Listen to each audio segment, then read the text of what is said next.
Saudara-saudara, saya masih bicara tentang Maria ya, doktrin tentang Maria yang dipercaya oleh orang Katolik Roma. Dalam hal ini adalah Roma Patris Allegro. Dia mengatakan bahwa Maria itu kudus, suci.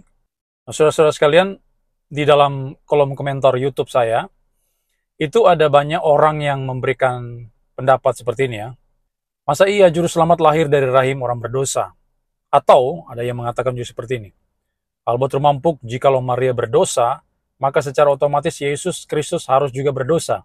Karena tubuhnya Tuhan Yesus dan darahnya Tuhan Yesus berasal dari tubuhnya Bunda Maria.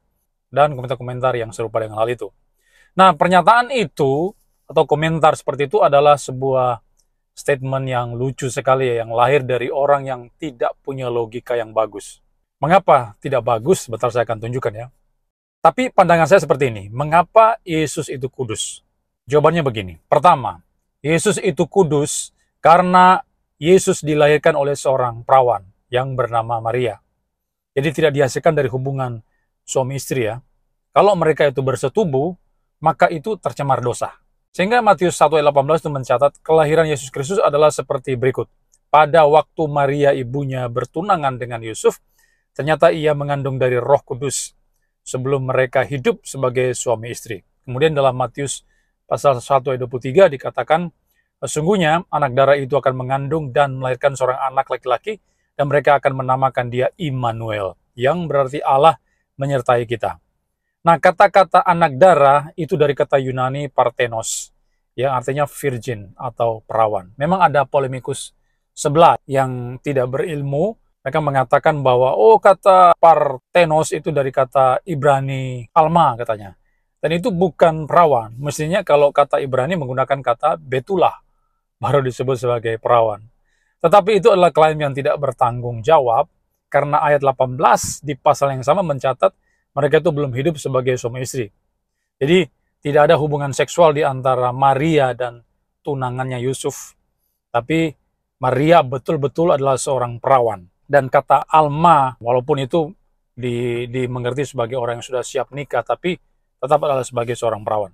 Karena itu Yesus dilahirkan secara ajaib. Kenapa secara ajaib? Karena tidak dilahirkan dari hubungan seksual suami istri. Ini yang pertama, Maria perawan. Ya, kalau dia ada hubungan suami istri, itu akan tercemar dengan dosa.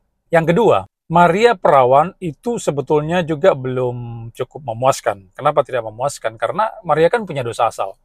Seperti saya katakan di video yang lalu ya, Roma 3:23, semua manusia telah berbuat dosa dan telah kehilangan kemuliaan Allah. Karena Maria itu berdosa, dia punya dosa asal, sehingga agar Yesus tidak tercemar dosa asal, Alkitab mencatat dia itu dikandung oleh Roh Kudus. Matius 1:18 dikatakan kelahiran Yesus Kristus adalah seperti berikut. Pada waktu Maria ibunya bertunangan dengan Yusuf, ternyata ia mengandung dari Roh Kudus sebelum mereka hidup sebagai suami istri. Jadi Maria ternyata mengandung dari Roh Kudus. Nah, kata mengandung atau dikandung di dalam ayat tersebut bukan berarti Maria itu bersetubuh dengan Roh Kudus lalu mempunyai anak yang bernama Yesus. Ini pandangan lagi-lagi adalah merupakan pandangan polemikus sebelah yang tidak punya ilmu itu ya. Bukan seperti itu. Atau ketika dikatakan Maria mengandung dari Roh Kudus, itu bukan berarti Roh Kudus itu adalah Yesus. Seperti pandangan daripada Yohanes beberapa waktu yang lalu, ada seorang teolog, dia mengatakan berdasarkan ayat itu, dia memberikan kesimpulan bahwa Yesus adalah Roh Kudus itu sendiri, karena dia dikandung oleh Roh Kudus.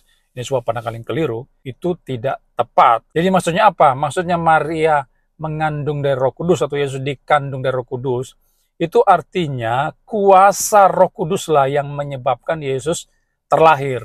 Jadi Roh Kudus adalah penyebab kelahiran daripada Yesus.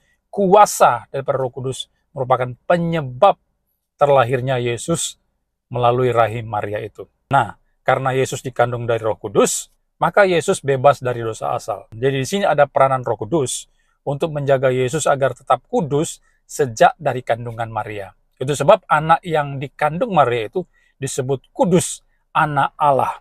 Lukas pasal 1 ayat 34-35. Yesus itu kudus bukan karena sesuatu yang ada atau karena apa yang dilakukan oleh Maria, tidak.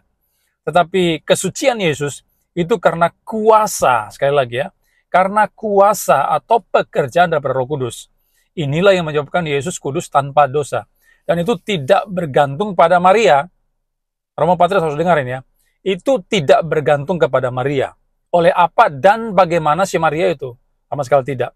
Tapi ada kuasa daripada Roh Kudus itu sendiri yang menyebabkan Maria mengandung, kemudian melahirkan anak yang dinamai dengan Yesus. Yang ketiga, kan argumen mereka begini ya. Jadi Yesus itu harus lahir dari seorang yang kudus juga, Maria itu harus kudus juga, supaya Yesus bisa terlahir kudus. Nah, kalau mereka berargumen demikian, Maria harus suci supaya Yesus suci, maka logikanya begini. Dengan demikian, Maria itu suci karena apa? Karena orang tuanya. Karena papa mamanya Maria. Jadi, papa mama Maria harus suci dulu, baru Maria suci. Logikanya seperti itu. Nah, bagaimana ceritanya orang tuanya Maria suci? Nenek kakeknya pun harus suci juga. Nenek kakek harus suci dulu, baru orang tua Maria suci. Lalu bagaimana nenek kakeknya suci? Iya, orang tuanya nenek kakek itu juga harus suci juga. Begitu seterusnya. Hingga sampai Nuh, hingga sampai kepada Adam dan Hawa. Harus suci semua. Jadi, kalau kita menggunakan cara berpikir demikian, maka semua orang di dunia ini suci.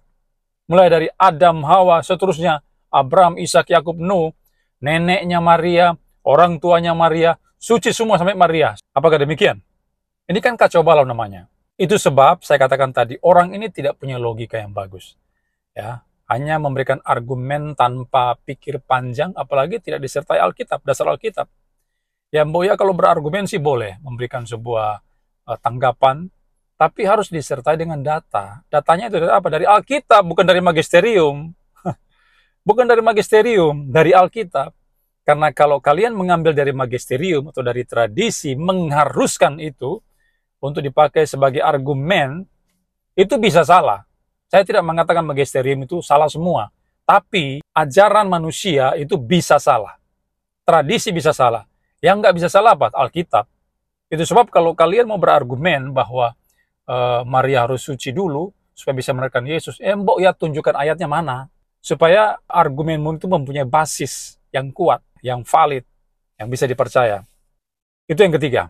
Lalu yang keempat, kalau kita mengikuti cara berpikir orang tersebut, orang yang menyampaikan pernyataan tadi itu ya, orang yang memprotes pandangan saya itu, maka semua ayat Alkitab yang mencatat semua manusia telah berdosa, itu salah semua berarti. Ya kan? Roma 3:23, semua orang telah berbuat dosa dan telah kehilangan kemuliaan Allah. Salah. Ternyata Maria rupanya tidak berdosa. Lalu Roma 5:15, karena pelanggaran satu orang, yaitu Adam itu, manusia Adam itu, maka semua orang itu mengalami maut, mengalami kematian, mengalami dosa. Itu juga salah. Karena rupanya Maria itu tidak berdosa. Apalagi mereka mengatakan Maria terangkat ke sorga. Itu salah juga. Jadi mereka itu sedang menjadikan semua teks-teks kitab suci menjadi salah, hancur berantakan, hanya demi untuk mempertahankan posisi Maria itu sebagai orang yang kudus, yang suci. Mereka mengabaikan semua teks-teks suci. Nah, emangnya dia itu siapa? Orang yang bertanya itu siapa? Orang yang menyerang posisi saya itu siapa? Patris Allegro itu siapa sih? Mempersalahkan kitab suci. Jadi, kesimpulannya, para pembela Patris Allegro itu tidak punya logika yang cukup baik. Dan mereka itu sedang menuduh atau menjadikan ayat-ayat Alkitab menjadi salah semua. Masa kita mempercayai dengan orang seperti itu? Kan tidak. Jadi sekali lagi argumen bahwa Maria itu harus suci sehingga bisa melahirkan anak yang suci itu salah.